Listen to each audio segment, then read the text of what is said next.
चलिए, तो इस चैनल पर आपका स्वागत है। अभी आ चुके हैं तो पढ़ के देख लीजिए। पढ़ने के बाद आपको नहीं लगेगा कि दूसरा से पढ़े की ज़रूरत है या कहीं किताब से पढ़े की ज़रूरत है। आपको पढ़ाई गया होगा, ध्यान से देखिएगा। सजीवों के परिवेश बोले तो वासस्थान और एवं अनुकूलन, क्लास 7th का है और साइंस का है। बहुत बेटर तरीक़ा से इसको बताया गया चैप्टर के बारे में लेक्चर नंबर 1 में। लेक्चर नंबर 2 है, ये लेक्चर नंबर 2, तो जाके चेक कर लीजिएगा, है ना। 1 आपका पहले से ही डाल दिया चुका है और 2 नंबर अभी जाएगा। तो इसको बहुत ईमानदारी से देखिए। देखने के बाद एक है वो सारा का सारा पॉइंट समझ में आएगा। और यहाँ ना समझ में आए तो समझिए कौन नहीं समझ में आएगा। तो स्थलीय वास स्थान के बारे में हम लोग बात कर चुके थे कि स्थलीय वास स्थान होता क्या। जमीन या स्थल पर रहने वाला जीवों का जो वास स्थान होता है उसी को स्थलीय वास स्थान कहते हैं। बस इसका नाम ही में परिभाषा। उसमें क्या बताया गया था स्थलीय वास स्थान में कि जमीन पर या धरती पर रहने वाले स्थल रहने वाले जीव जो हुए हैं ना, उसका वास स्थान स्थलीय वास स्थान कहलाता है। चलिए, यहाँ तक में दिक्कत है पहले बता चुका गया है। अब हम लोग देखेंगे स्थलीय वास स्थान के प्रकार। अच्छा, प्रकार का मतलब क्या हुआ, ध्यान से देखिए। अभी हम बताएं कि ये काचे है, पृथ्वी है, काचे है। तो यहाँ पे बहुत तरह के क्या होता है कि स्थल है। कहने का मतलब क्या, कहीं कहीं क्षेत्र में ऐसा है कि खाली बालुए ज़्यादा है। काची है, बालू ज़्यादा है। ना समझ में आ रहा, ध्यान से देखिए। ध्यान से देखिए, इतना आसान से समझाया जाएगा कि बस देखते के साथ याद हो जाएगा। ये आपका पृथ्वी है। कहाँ भाई, पृथ्वी है। थोड़ा सा लास्ट में पढ़ते हैं, क्या कि इधर परिभाषा भी आपको लिख देंगे।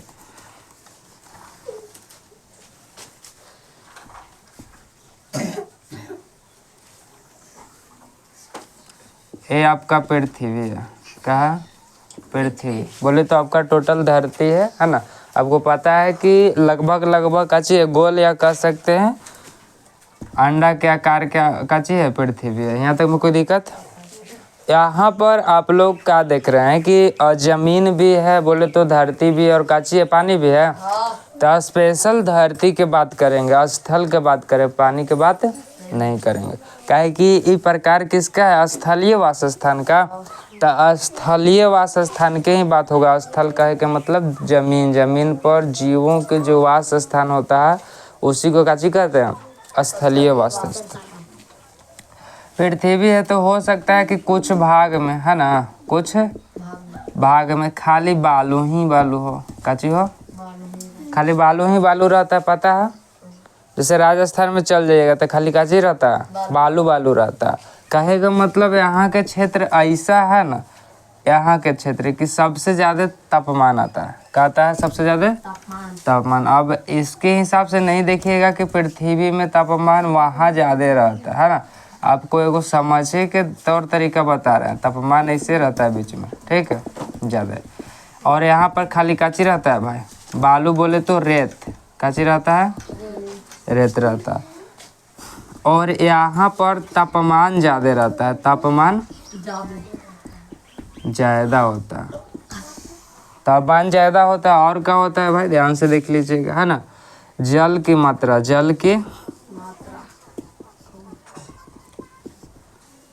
सबसे कम होता है। क्या होता है, सबसे कम।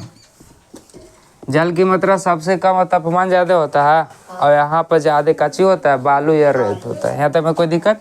तो ऐसने क्षेत्र को हम लोग कहते हैं मरुस्थल। काची कहते हैं,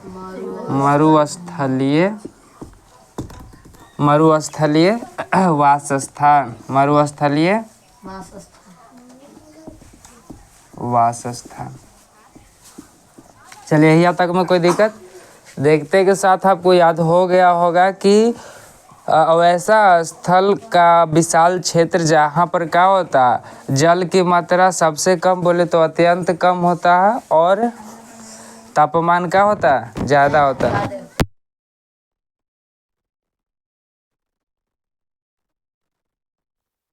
तापमान ज़्यादा सबसे तापमान का होता है, तापमान ज़्यादा होता है। तो ऐसे क्षेत्र को हम लोग काची कहते हैं भाई, मरुस्थलीय वासस्थान। यहाँ तक में कोई तकलीफ? अच्छा। और यहाँ पर नेचर कैसा रहता है, खाली बालू रहता है, खाली रेत रहता है। बात समझ में आ रहा? चलिए तो हम लोग आगे देखते हैं। तो आपको रटे की जरूरत नहीं है। पहला प्रकार आपका होगा मरुस्थलीय वासस्थान। किसको कहेंगे? तो वैसा स्थल का विशाल क्षेत्र जहाँ पर जल की मात्रा अत्यंत कम या सबसे कम और तापमान ज़्यादा होता है, जिसके कारण का चाहिए बालू और रेत अधिकतर रहता, उस स्थल को काची कहते हैं, मरुस्थलीय वासस्थान। बात समझ में आ रहा? तो इसी तरह से आगे देखते हैं और बताते हैं कि होता क्या। ध्यान से देखिएगा। अगर हम आपको बोल दें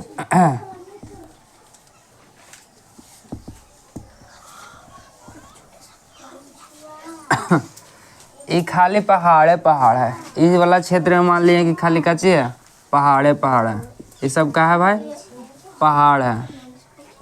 पहाड़ बोले समझ में आ रहा है? पहाड़ का श्रृंखला, पहाड़ का क्या है? पहाड़ के श्रृंखला कहे का मतलब है कि ढेर मानी पहाड़ एक के साथ लग लग के जुटल है। यहाँ पहाड़ है, यहाँ से सटल वहाँ तक पहाड़ गया है। श्रृंखला के मतलब चैन होता है। तो देखिए, तो यहाँ से पहाड़ जो चैन से जुटल है उधर तक चल गया।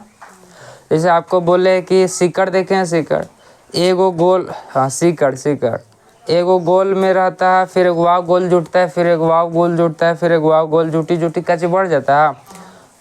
तो उसी चैन शिखर जैसा ही ये भी पहाड़ का है, जुटल है, आपस में संपर्क होकर बहुत दूर तक फैलल है।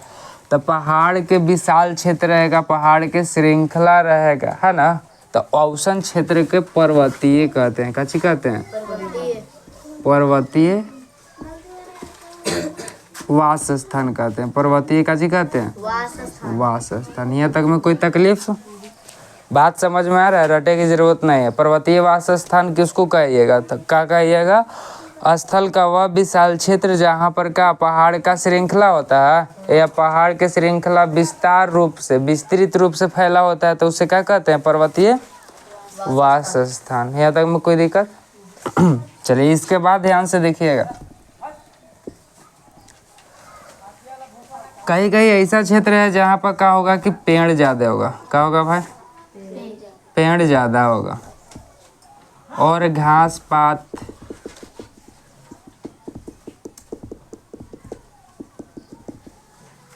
यहाँ पर ये वाला कच्ची है। जंगल बोलिए तो जंगल में क्या, पेड़ पौधा ये सब ज़्यादा क्या है? पेड़ पौधा। आपको से बोले कच्ची पेड़ पौधा, तृणमूल कहने का मतलब छोटा छोटा घास जो हो गया, घास समझ रहे हैं? तृणमूल कहा जाता है जो छोटा छोटा सब रकम के घास ये सब जो हो गया। समझ में आ रहा? तो घास झाड़ी छोटा छोटा कह सकते हैं, है ना, झाड़ी। और पेड़ पौधा बोले तो जंगल के रूप में रहेगा। तो ऐसन वासस्थान के पेड़ पौधा रहेगा, तृणमूल रहेगा, बोले तो घास झाड़ी छोटा छोटा रहेगा। तो जिस स्थान पर रहेगा, जिस विशाल स्थान पर रहेगा खाली ये सब, बोले तो जंगल रहेगा, तो उसको कहा जाता है वन क्षेत्र। कैसे कहा जाता है? वन क्षेत्र वासस्थान, है ना, या खाली वन कहा जाता है। खाली कैसे कहा जाता है? वन क्षेत्र कहेंगे या तो काची कहेंगे? वन कहेंगे। ये सब प्रकार है। समझ में आ रहा है कि काची होता है? अब ध्यान से देखिएगा। यहाँ पर नदी उदी है। काची है भाई? नदी। और नदी के इलाका में इधर सब घर अपना बनैले है। क्या बनैले है? घर बनैले है। ये आपका नदी है। आपका क्या भाई? नदी हो सकता है, समंदर हो सकता है। कहने का मतलब क्या है कि पानी के स्रोत है। काची के स्रोत है? पानी का स्रोत। स्रोत के बगल का स्थल, बगल का स्थल। पानी के क्षेत्र की बगल का स्थल है भाई। ये तो नदी है ये, और पानी के क्षेत्र की काची है? बगल का स्थल है। तो तो पानी के स्रोत, पानी के क्षेत्र के बगल में जो लोग रहता है, जो स्थल होता है, उसको कहते हैं तृण वास स्थान। तृण वास स्थान। चलिए यहाँ तक में कोई दिक्कत? चलिए पांचों के पांचों आपका प्रकार खत्म हो गया। पहला प्रकार हम लोगों ने क्या देखा, आगे पीछे रहेगा, कोई तकलीफ की बात नहीं है। पहला हम लोग देखे कि पर्वतीय वासस्थान। कौन सी देखे? पर्वतीय वासस्थान। ये क्या बोलेंगे कि अति स्थल का वह विशाल क्षेत्र जहाँ पर क्या रहता, पहाड़ों का श्रृंखला होता है, तो उसे क्या कहते हैं? पर्वतीय वासस्थान। बात समझ में आ रहा है? यहाँ ना समझ में आएगा तो कहीं ना समझ में आएगा। फिर कह रहा है दूसरा नंबर में कि मरुस्थलीय वासस्थान। हम क्या बताएं कि जल की मात्रा जहाँ कम होगा, तापमान ज़्यादा होगा, जिसके कारण का बालू और खरी रेत होगा, बालू या कच्ची होगा, रेत होगा, तो उसको कच्ची कहते हैं? मरुस्थलीय वासस्थान। यहाँ तक में कोई तकलीफ? इसके बाद क्या बताएं कि वन क्षेत्रीय वन, है ना। वन बोला हुआ तो वन में कच्ची रहता है भाई, जंगल रहता है, घास पाती ये सब रहता है, खरपतवार, है ना। तो पेड़ पौधा और तृणमूल, जो छोटे छोटे घास पतवार ये सब जो हो गया, है ना। खरपतवार समझ में आ रहा? खरपतवार, खरपतवार कहे के मतलब कि आगे क्लास में जाइएगा तो उसमें पढ़ने के लिए आपको मिलेगा कि धान में से काची हम लोग करते हैं कि धान को सोते हैं, तो धान के जो सोते हैं तो उसमें से घास रहता है उसको निकाल लेते हैं, पाता पुती गिरल रहता है उसको निकाल लेते हैं। तो एकदम छोटा छोटा घास और पाता पुती को ही हम लोग काची कहते हैं? खरपतवार कहते हैं। काची कहते हैं? खरपतवार कहते हैं। चलिए यहाँ तक में कोई दिक्कत? तो ऐसा क्षेत्र को काची कहते हैं? वन क्षेत्र या वन कहेंगे। इसके बाद ध्यान से देख लीजिएगा, नदी के अगल बगल, या तो नदी जैसा हो गया पानी के स्रोत, है ना। तो पानी स्रोत के बगल के स्थल जो होता है, बगल के स्थल में रहे वाला जो लोग होता है, बगल के स्थल को हम लोग तृण वास स्थान कहते हैं। चलिए यहाँ तक में कोई दिक्कत? तो आपका पांचों प्रकार हो गया। ध्यान से इसको पहले लिख लीजिए एक बार, बस खाली इसको देखिएगा। अब यहाँ पर परिभाषा आपका इसी से हो जाएगा, अलग कुछ करे की जरूरत नहीं है। तो पहले तो इसको लिख लीजिए, उसके बाद सबके अलग अलग को परिभाषा लिखते हैं।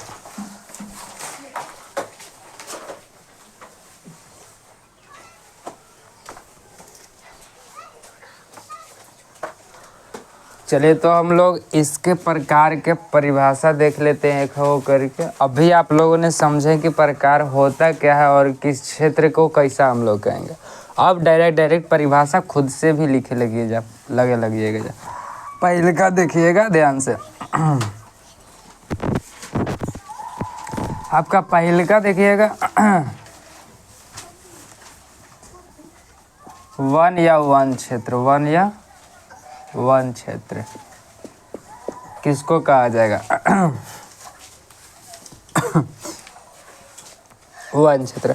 अभी बताया वन क्षेत्र में काची बताया कि काची रहेगा, पेड़ पौधा रहेगा, और काची रहेगा, तृणमूल रहेगा, बोले तो झाड़ी रहेगा, घास रहेगा, खरपतवार रहेगा। औसन क्षेत्र को काची कहते हैं? वन या वन क्षेत्र कहते थे। चलिए तो वही लिखेंगे, क्या कहेंगे, है ना। स्थलीय वास स्थान, स्थलीय वास स्थान, वास स्थान का वह प्रकार, वास स्थान का वह प्रकार, वह प्रकार जिसमें स्थलीय वास स्थान के सब प्रकार है। तो वही लिख रहे हैं कि स्थलीय वास स्थान का वह प्रकार जिसमें स्थल का वह विशाल क्षेत्र, स्थल का वह विशाल क्षेत्र जहाँ पर पेड़ पौधा, कौन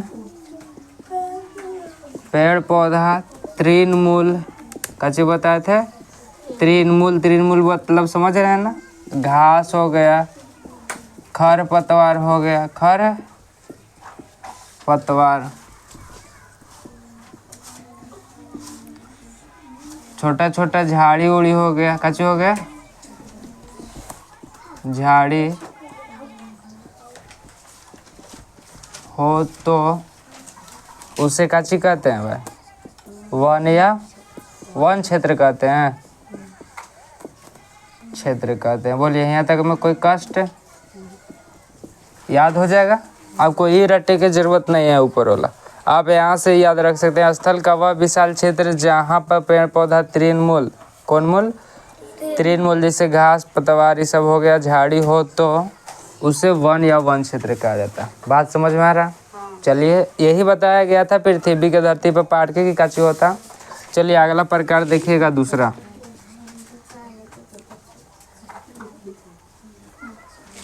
मरुस्थल। मरुस्थलीय वास स्थान, वास स्थान, मरुस्थलीय वास स्थान देखिएगा किसको कहा जाएगा। मरुस्थलीय में काची बताया थे? औसन क्षेत्र रहेगा जहाँ पर तापमान ज़्यादा पड़ेगा, और काची है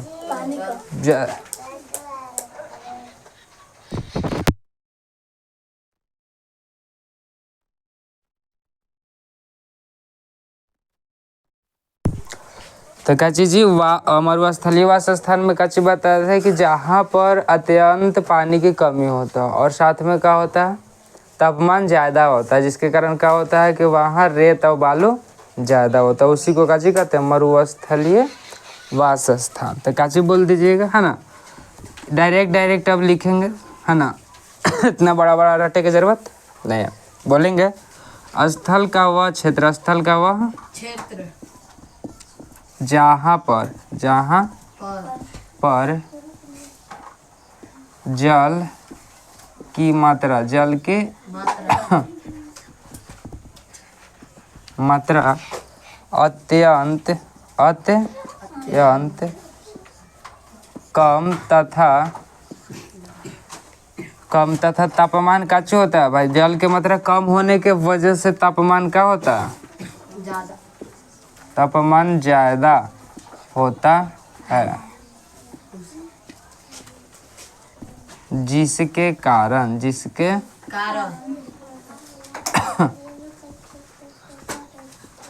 बालू, क्या चीज़? बालू एक रेत के नाम से जाना जाता है, रेत होता है, उसे काची कहते हैं? मरुस्थलीय वास स्थान। बोलिए कोई दिक्कत बात बा? वास स्थान कहते हैं। यहाँ तक में कोई तकलीफ? तीसरा नंबर में ध्यान से देखिएगा, आपको क्या बात बताया गया? पर्वतीय वास स्थान, पर्वतीय वास स्थान। पर्वतीय वास स्थान किसको कहा जाता है? ध्यान से देखिएगा, पर्वतीय वास स्थान कहने का मतलब बताया काची? पहाड़ के काची रहेगा, ढेर मानी श्रृंखला रहेगा, जुटल रहेगा। तब बोल दीजिएगा काची कि स्थल का वह क्षेत्र, स्थल का या स्थल का वह क्षेत्र जहाँ पर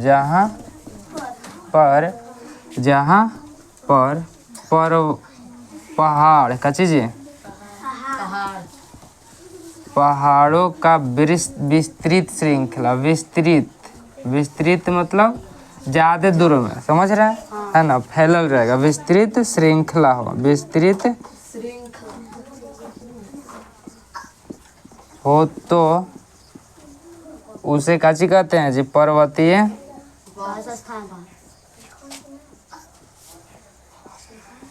वास स्थान कहते हैं। बोलिए, भारी बात है? यहाँ तक समझ में आया? जो उसमें बताए थे जिस तरह से उसी तरह से खाली लिखा जा रहा है, तो वहाँ पर ध्यान में रख ले रहिएगा, और डिफिनेशन को याद भी करने की जरूरत नहीं, अपना ही से लिख लीजिएगा, है ना। काची बताए थे जहाँ पर यो कह सकते हैं कि पहाड़ों का विस्तृत श्रृंखला काची कहलाता है? पर्वतीय वास स्थान। बोलिए कोई तकलीफ? चलिए वह लास्ट बच गया आपका तृण, काची बच गया है? तृण वास स्थान।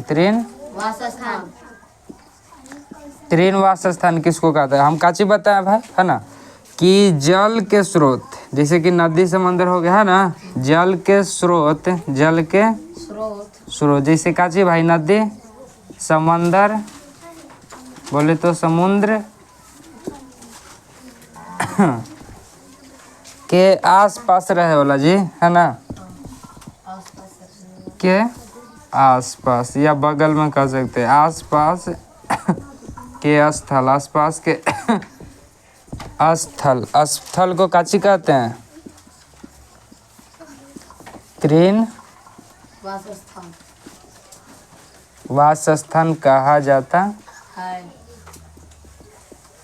चलिए, तो यहाँ तक में कोई दिक्कत समझ में आया कि किस तरह से सारा का सारा डिफिनेशन अपने ही से बन गया, कोई भी रटे की जरूरत नहीं है, परिभाषा खुद से बनाने के लिए सीखिए। तो इसको उतार लीजिए और इसके बाद हम लोग चलेंगे जलीय वासस्थान, काची था स्थलीय वासस्थान, इसके बाद जलीय वासस्थान के बाद बारे में चलेंगे, तो वो लेक्चर नंबर आपको 3 में मिलेगा। तो बहुत बढ़िया से सीखते जाइए, जल्दी इसको छाप लीजिए।